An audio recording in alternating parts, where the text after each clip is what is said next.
Hello, and welcome to What's Next for Your Life conference. Hey, I wanted to take this moment to introduce you to some of the speakers and share some insights as to what topics we're going to be covering. So, I love this conference. This is a conference that's focused on you and where you're going to go with your life in a variety of different areas.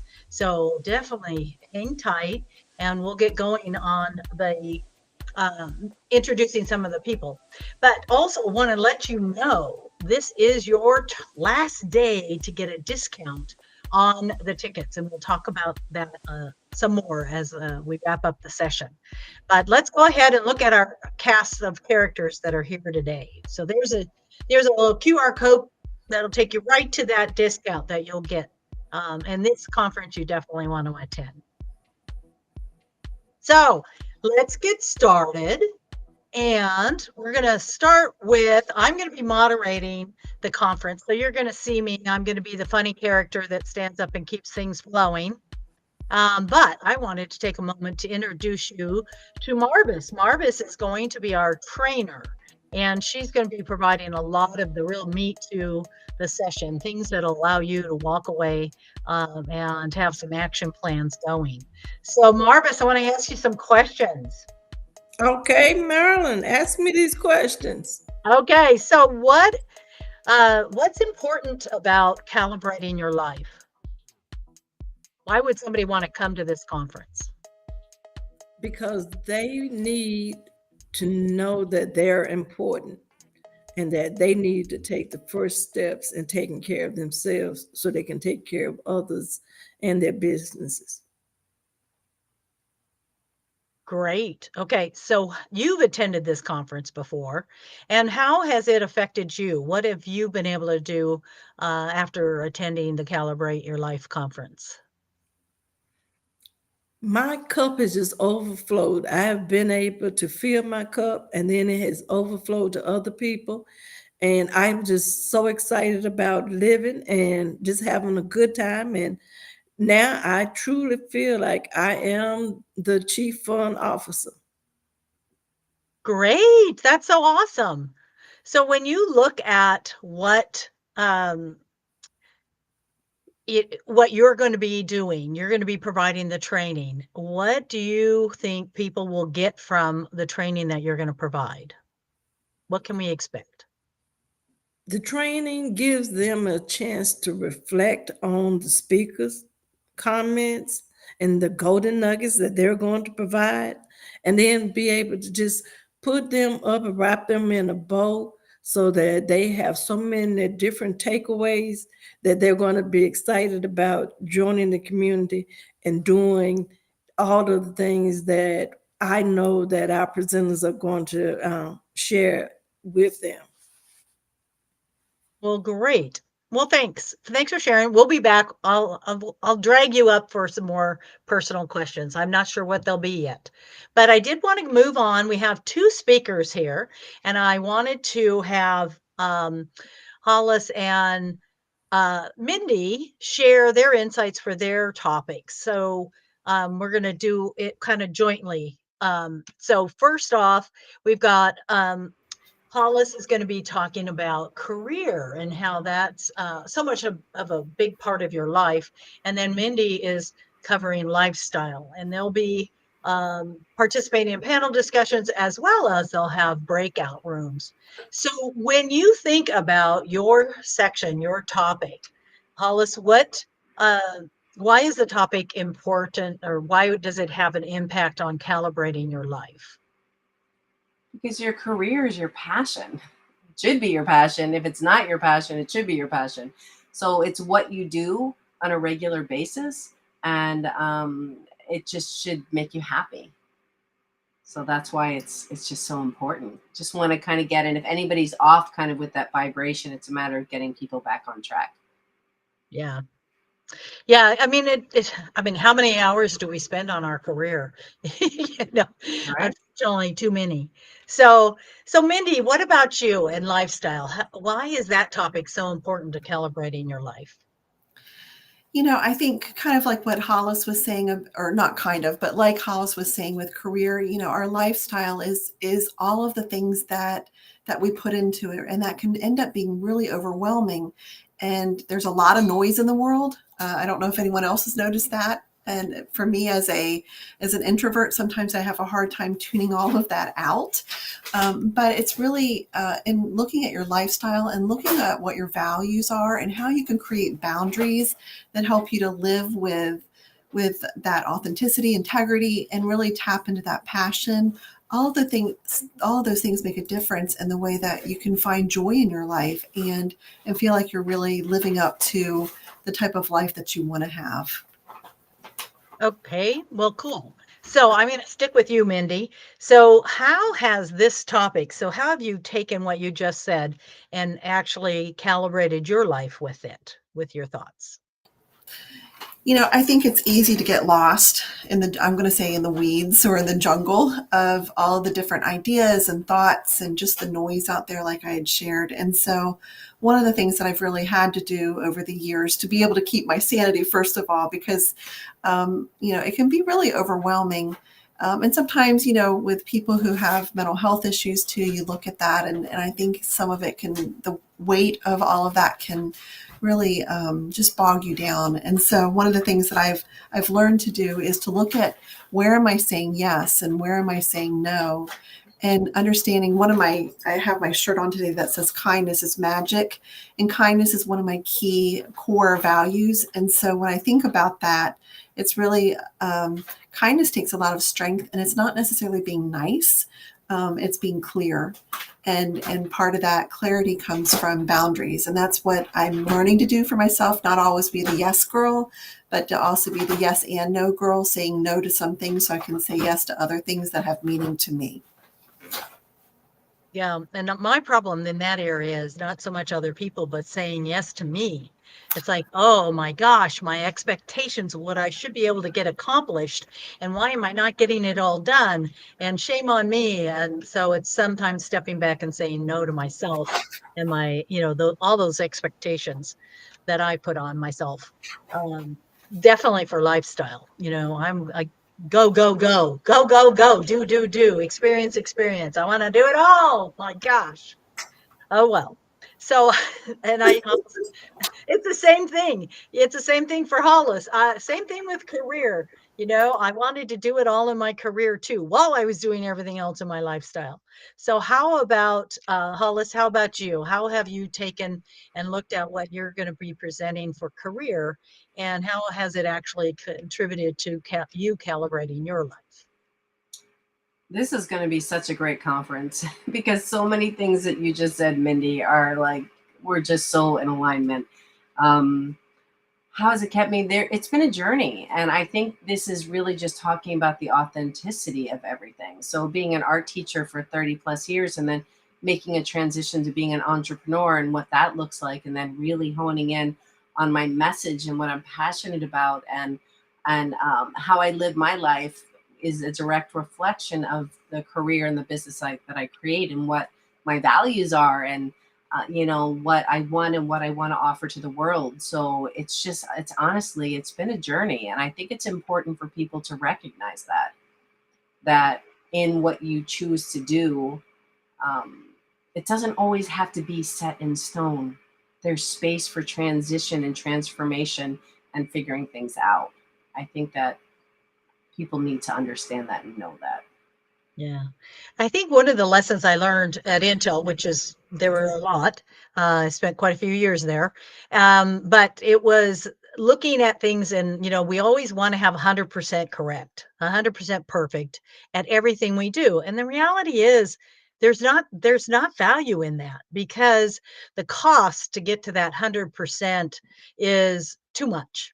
And so even at Intel, they were perfectionists, but they were still able to look at different projects and say, we can just do a C here. We can get 70% of it right, and let's move on, because the cost and the expense of doing it at 80% level or 90% level is too much. And so that's what we kind of have to look at as to how we're prioritizing our time and what we're doing with our life. And is it worth all that time, or is our time better spent, doing something else? And accept the fact that you're not going to do 100% on everything. I don't do 100% on anything, even my house cleaning. It's like, okay, I'm not doing under the table today. So, so now what I'd like to do is thank you guys for sharing, but I want to ask, Holly, we'll start with you. What can we expect from your section, your breakout? What are we going to learn? What's the key thing? We're going to be doing some doodling, everybody. So this is not a kid thing. This is for adults. It's adults, it's kids, it's everybody. So doodling, lines, shapes, whatever comes through, and creating some I am statements that go along that with positive adjectives, which can be just for you. Doesn't have to be for anybody else to see. And the purpose of this is that I find that when you doodle and when you create these I am statements, it opens up your mind, and it kind of stops the chatter up here and gets you more heart-centered. So we're going to go through some practice for you to be able to use this tool to incorporate into your everyday. That's going to be awesome because I'm a visual person. So yeah, I can write just statements all day long. And maybe I read them. I'm not real good at it, but maybe I read them. But if I can get a visual picture of that, that stays with me longer. I do love to have a visual, and unfortunately, my husband says that's why I'm such a bad storyteller, because I talk and talk and talk because I'm trying to paint that visual picture every time I'm telling a story, and he kind of wanders off. But I'm doodling it. That's a great idea. I mean, I did enjoy doodling in my scrapbooks, my notebooks in school, but they weren't really tied to what I was writing. So this will be fun. Let's try something new. It's always kind of tied to like a kid thing, and I think it's a tool. So I really think it's just understanding that it's a tool that can kind of quiet the mind and create reminders and ideas, let ideas flow, and all of this in a way where you're not so stuck in your head. Yeah, that sounds wonderful. I can't wait. I've already got my book ready. I'm picturing my doodle book. Okay, so Mindy, what are you going to share with us in your breakout session that's going to rock our lifestyle? Well, I really want us to figure out what our personality type is when it comes to setting boundaries. And so I had alluded earlier to the fact that I'm a yes person. And part of that is just my personality. I really want to be supportive. I want to show up for people. And there are other people who, like, when they set their boundaries, sometimes it doesn't come across as kind as I would like, and we can get our feelings hurt that way. So I think it's what we're going to be going to do is I'm going to give a little assessment, and it's not going to be lengthy. And of course, there's no grade to it, but it's just to give some insight into what your personality type is, so that you can figure out how to set boundaries that help you to live the life that you're looking to live. So that's an amazing topic, because how much of our time do we spend trying to meet everybody else's expectations for us? And I love all the personality stuff, because the reality is that if we took the time to understand more about ourselves and what's important to us, but then others too in our life, and how do they view things, important to them. So I think from that standpoint, it'll be very helpful. I'm looking forward to your session too, because I need to boundaries is, it's so ironic that setting boundaries was one of my first key goals this year. I never have been good at setting boundaries. So Me either, Marilyn. You're not alone. this will be helpful.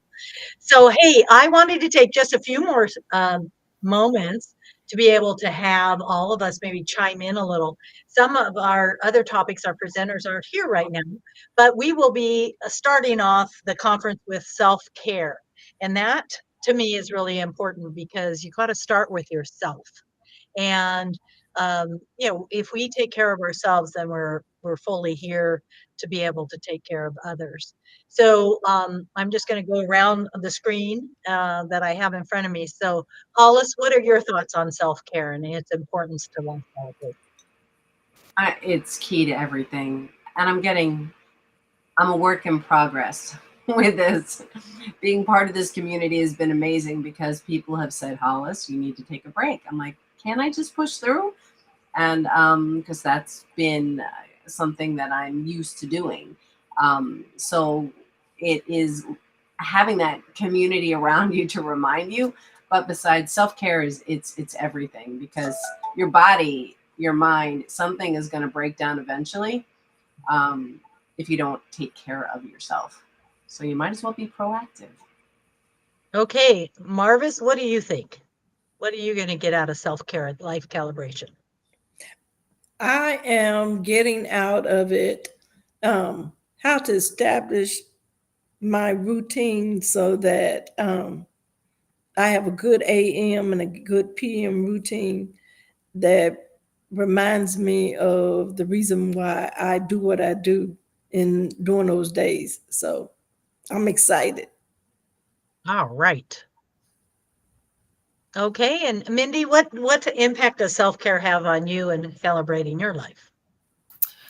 Ooh, self-care is so tricky, isn't it? Because there are so many ideas that we have around self-care. It's selfish. It's whatever it is. And I think I remember Monica at one of our other conferences had talked about self-care. You know what? It is selfish, and it's important that we take that time to really honor ourselves. And I haven't always been very good at that. That's part of that boundary setting that I haven't been very good at. And so that's been my goal over the past couple of years, especially as a newer empty nester, is to really look at the places where I'm showing up, how I'm showing up, and then putting me on my calendar. So that's what I'm hoping to get out of it, and that's also what I know I need in my life. And like Marvis had said, having really good routines, because I like to think, oh, I can be spontaneous and get the things that I want done. And I don't always do a very good job of that because my mind is pinging everywhere. But it's like at the same time, I know I need the structure. Yeah. So I'm balancing those different parts of my personality. Yeah. Yeah.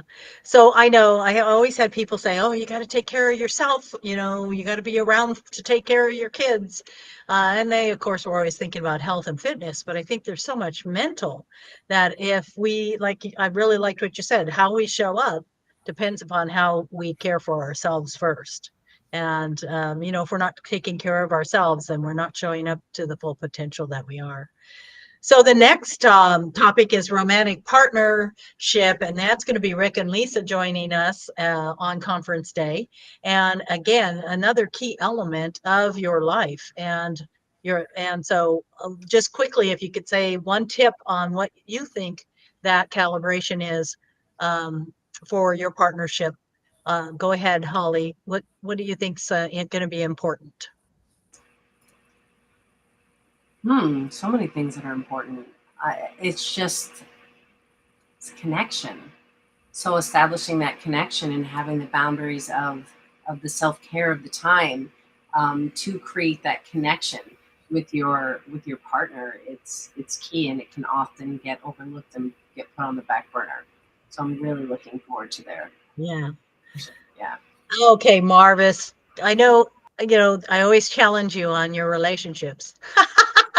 But what's important for you in a relationship? What are some key, one key thing that you want in a relationship?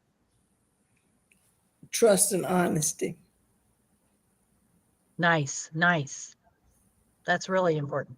And Mindy, did you have anything to add on what's going to come out of this romantic partnership section for you?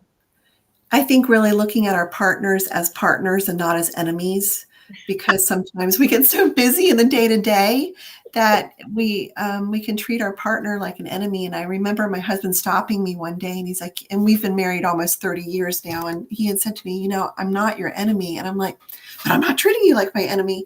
And then I realized from even the tone of my voice, the way that I was holding myself, that I was. And so that's really been an eye opener for me, is to recognize that I have a partner, not someone I have to compete with. Yeah, wow, that's awesome. That is true. So true. I think the key thing is we have a tendency to be to feel like we can treat our partners, our family members in not like we would treat outsiders. You know, people outside of the family, we treat really nice and with lots of love and care, and then we turn around and we dump on our family. And it's you know, I hadn't really thought about it as an enemy, but definitely I've had those. My husband challenges my tone of voice, and I challenge his too, as to what are we communicating with that tone of voice. And we've been married 35 years, so we're hanging in there. The next topic, then we talked about lifestyle. We're going to jump to nurturing, which is um, again another thing of how and what do we nurture in our life. It's not just nurturing kids, it's, you know, also nurturing our partners, it's nurturing our plants, it's nurturing everything. So what comes to mind, Hollis, of something that you nurture? Well, I think the word nurture just, to me, I thought of awareness. Mm, So it's just awareness. So it's nurturing relationships. It's nurturing my cats. It's nurturing the house. It's nurturing relationships. It just feels like that word nurture is in everything. yeah, yeah, for sure. Yes, that's so much. So sure. But okay, Marvis, she kind of ran a list of things. Is there one thing or particular that you love to nurture? I think nurturing my soul is what's most important to me right now. That's great. That's very important. I might have to think about doing that. I need to nurture my soul more. And that's really, that is very hard. That really hit me. Okay, Mindy, do you have something that what's the first thing that comes to mind about nurturing something? I think both Marvis and Hollis added to it or said kind of what I was thinking of, and that is really my personal growth, and really looking at, you know, with awareness, what is it that I can do to nurture myself, nurture my soul, so that I can show up in the places and spaces in my life where I am needed, and you know, and there's a piece of me that needs to nurture other people as well, and I do that from this spot first.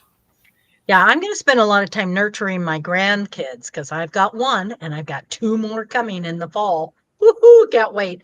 But I really think that my goal this year has been more to step back and nurture myself, just because, like, you know, the soul, like Marvis was saying, you know, I need to, I'm, you know, going into my last phase of life, and what does that mean to me? What does that mean to me and my soul, and what do I want to get accomplished? So we talked about career. We're going to wrap up. The last session is on tribe, and Jamie Nolan's gonna be our speaker there. And just real quick, what does tribe? I'm gonna take you off the hot seat, Holly. Mindy, I'm throwing it at you. What does tribe mean to you? You know, I think it's important for us to know, first of all, what tribe does mean to each of us. And for some of us, that can be like a few really close friends and our family members, you know, looking at the strength of those relationships.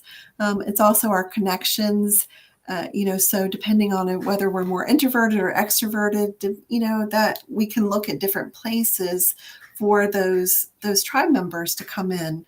So that's what I think of when I hear the word tribe. And you know, those are people that can nurture us, going back to nurture, in all those different parts of our lives, whether it be in our career, our home life, or in the community. So, Marcus, what's your tribe? I had this conversation this week, and what I said is the tribe is what do people say behind your back? So, not so much in front of you, but what do they say behind your back? And when you find out they have all good things to say about you, then you know that you have a tribe that you need to just blossom. That's awesome. That kind of scared me a little because I don't, you know, think of tribe as negative, but that was like, oh, she's gonna talk about my behind my back. Oh my gosh. But that's true, you know, when you think about what people say about you, that's so heartfelt, and, you know, and you wanna hug them and keep them close. So Hollis, how about what comes to mind? I think it's going off what Marv has said in a way of just knowing those people that are your supporters, that have your back, that love you and support you for who you are, the good, the bad, the ugly, that are there to support you. That's your tribe. Yeah, And you can determine who those people are. They have your back. yeah, And they're willing to just listen too. They're not talking at you. yeah. That's a good one. That's really good. And I think the thing, it's hard because, you know, again, being the do it all, accomplish it all person that I am, asking somebody for help or asking, you know, anybody else, it's difficult. But you know, knowing that I could, if I needed help, you know, call some people and they would respond, knowing, you know, they're part of my tribe. And likewise, you know, people call, I'm there to help them as much as possible. So, wow. Well, this has been a fun session. Thank you guys for participating. I think that we've given our audience some great ideas of what they're going to get out of attending What's Next for Your Life conference. And again, we want to offer a discount. If you sign up and buy your ticket today, you will get an early bird price. There's a QR code there for you. And we're just going to have lots of fun on July 19th. Don't miss out. Be there with us. Roll up your sleeves and let's attack your life and build your life, calibrate your life for the rest of it. So thank you.